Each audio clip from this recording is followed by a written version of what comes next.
So, I've been around for a long time. In the early days of my life, I did a lot of work on widgets, trying to define them, their characteristics and their attributes. So today, I want to talk about one widget, the simple text field. I want to deconstruct it. I've always enjoyed breaking things up. So today, we're going to look at the simple text widget.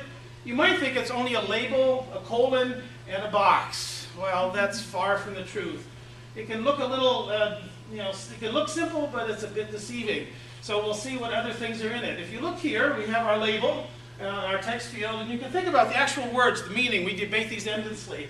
We have, oh, there's the fiery cauldron of what you need to know. You have to talk about case, and where does the label go, and what are the tips, where things are. Well, how do we group things? So there are just a number of rules for grouping. Now these apply to other things, but you can look at all the different ways you have to think about when you're designing a dialogue. Workflow, widget, size, optional versus required, frequency of use, and you'll merge those all together. You also have to get into one of the big debates of our sort of era, and that's should it be sentence case or title case or uppercase. Now, uppercase is fine maybe for something you really want to find. Title case is what things used to be in Microsoft's guidelines, and now sentence case is going. And to move into sentences, we have to think about the colon. So, one of my short stories is I once went to as a consultant, and this company spent $10,000 debating the colon. In the end, they saved the colon. They didn't throw it out.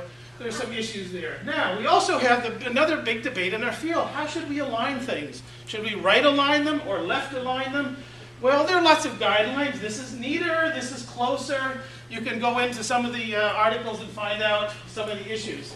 Now, a lot of people like to put labels on top. They think, it's easier to translate. Yes, things can go. But you can have problems, sort of gestalt proximity issues. It's too tight. That's a little better over there. And they also have one of my things. Now, I sort of blacked this out to hide the identity of this box here, but no, it's not wide enough. It's my email. I've had Gmail with 2 L's for a long time, so we have some rules there. Now, should we have one width or multiple widths? This looks, actually, I think it looks ugly, but to some it's beauty and, sort of beauty personified. I like to mix things up, and there are some competing principles, and if you have to mix things up, pick 4 sizes, go with it, and have exceptions. Now, text expansion. How many people think there's a rule for this? Well, here's some of the rules I've heard. We leave 100% white space. We use abbreviations. That's really good, right? Abbreviations for translation. 30%, that's our rule. That's not enough. It varies. Now, something that even experts seem to not quite know are the rules for tables. They don't line their decimals up. It's hard to add this. This is messy, and the text center, that's bad. A little bit better down here. So, auto-skipping. Auto-skipping is evil. People, if you ask people about auto-skipping, they think it's faster and I have fewer keystrokes, but they make more errors. So about the only time you can use it when you have a set of common fields with fixed length input. Now, along with text fields, we often add hints. Now, here's one up here. It gives me a hint after I put in 5,000 zeros for the range of words. That's really good. It might have done something like this, but it still gives me a message. Very bad. Okay, read-only text. There's this confusion of read-only versus editable versus kind of disable. People make this common mistake. They sometimes have text that you should be able to read, but they dim it out. It's not disabled, it's read-only. Now, this is tough. Field validation.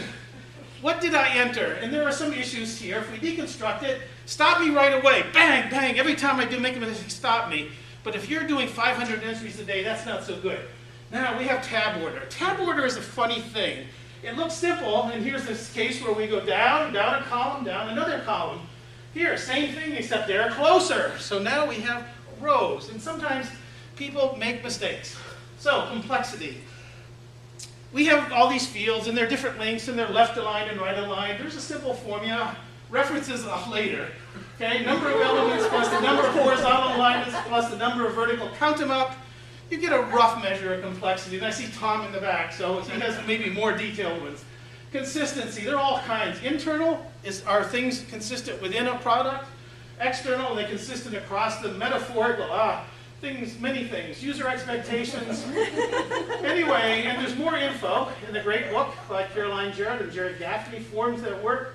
and the book by Luke Roblowski. My tongue is tied now. So Luke W. Excellent books that go into great detail. Thank you.